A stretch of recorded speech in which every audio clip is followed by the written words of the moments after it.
Hello mga ka-Darksai! Ngayon, pag-uusapan naman natin ang 10 bansa na tatamaan ng nuclear weapon kung sakali man. Sa usapin ng nuclear warfare, ang pagiging worst hit ay maaaring tumukoy sa dalawang bagay. Ang mga bansang pangunahing target dahil sa kanilang militar at politika at ang mga bansang pinaka-vulnerable sa mga epekto nito ay gutom, radiation at pagbagsak ng ekonomiya.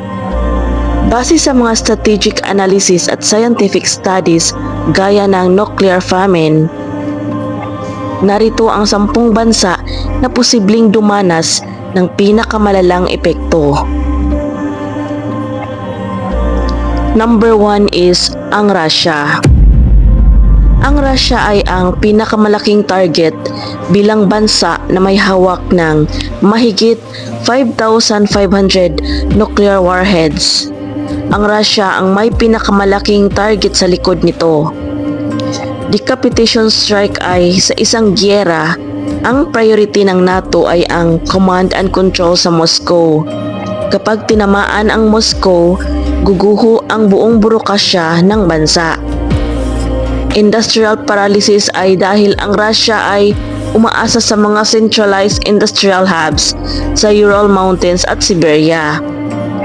Ang pag-atake sa mga ito ay magpapatigil sa lahat ng produksyon ng langis at pagkain. Number 2 is United States. Ang collapse ng global power, ang US ay may tinatawag na nuclear triad.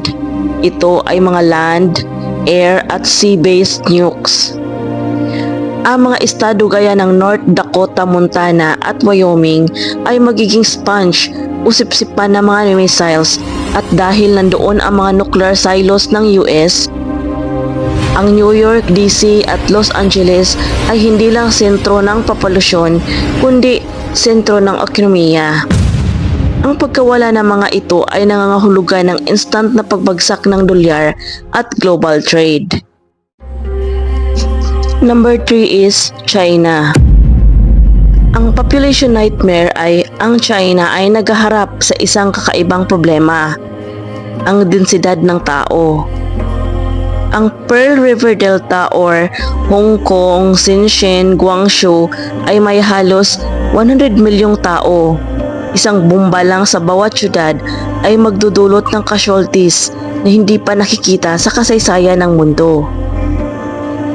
Ang China ay umaasa sa mga dambuhalang dam gaya ng Three Gorge Dam. Kung gagamit ng nukes para sirain ang mga ito, bilyon-bilyong dolyar na pinsala at malawakang pagbaha ang papatay sa mga nakaligtas sa radiation. Number 4, India at Pakistan. Ito ang pinakamapanganib na senaryo para sa buong mundo. Regional conflict, global effect. Kahit maliit lang ang palitan nila, halimbawa 100 bombs, ang usok mula sa kanilang mga siksik na syudad ay aakyat sa stratosphere. Ang usok na ito ay lilibot sa mundo, haharang sa 20 to 30% ng sikat ng araw at magpapababa ng temperatura ng mundo. Ang resulta, mamamatay ang mga pananim sa buong mundo, kabilang ang sa Pilipinas. Number 5, Israel. Walang strategic depth. At dahil sa liit ng Israel, wala silang tinatawag na strategic depth o espasyo para umatras. Ang Israel ay madalas tawaging one-bomb state dahil ang ekonomiya at populasyon nito ay nakasentro sa Tel Aviv. Isang matagumpay na strike ay sapat na para tuluyang maparilisa ang bansa. Dahil sa hangin sa Middle East, ang radiation mula sa Israel ay mabilis ding kakalat sa mga karatig bansa nito na lalong magpapalala sa humanitarian crisis sa relihiyon. Number 6, Ukraine. Dahil sa kasalukuyang tensyon sa Russia, ang Ukraine ang pinaka-vulnerable sa tactical nuclear weapons, mga mas maliit na nukes na panggiyera sa battlefield. Ang Ukraine ay breadbasket of Europe at ang nuclear fallout ay magpaparumi sa lupa dahilan upang hindi makapagtanim ng trigo sa loob ng ilang dekada na magdudulot ng gutom sa Africa at Middle East na umaasa sa kanila. Number 7, United Kingdom at France.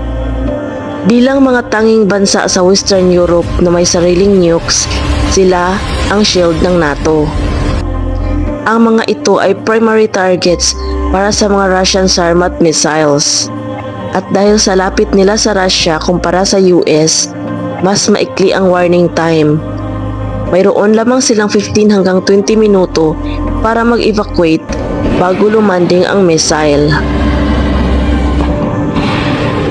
Upang mas maunawaan mo ang tindi ng pinsala, ganito ang mangyayari sa mga bansang ito.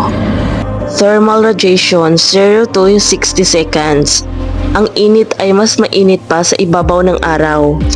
Lahat ng combustible, papel, kahoy, tela sa loob ng ilang kilometro ay magliliyab ng sabay-sabay.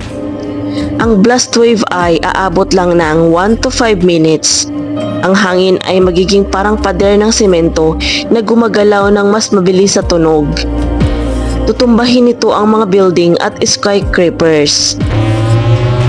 At ang radioactive fallout naman ay hours to years. Ang abo na black rain ay babagsak.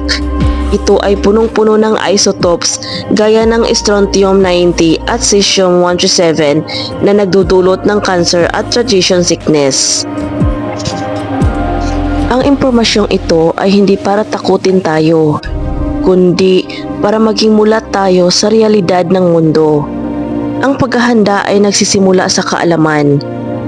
Kung gusto nyo pang malaman kung paano mag-survive sa mga ganitong senaryo, huwag kalimutang i-follow, subscribe para sa susunod nating update. Stay safe, stay alert, at hanggang sa muli.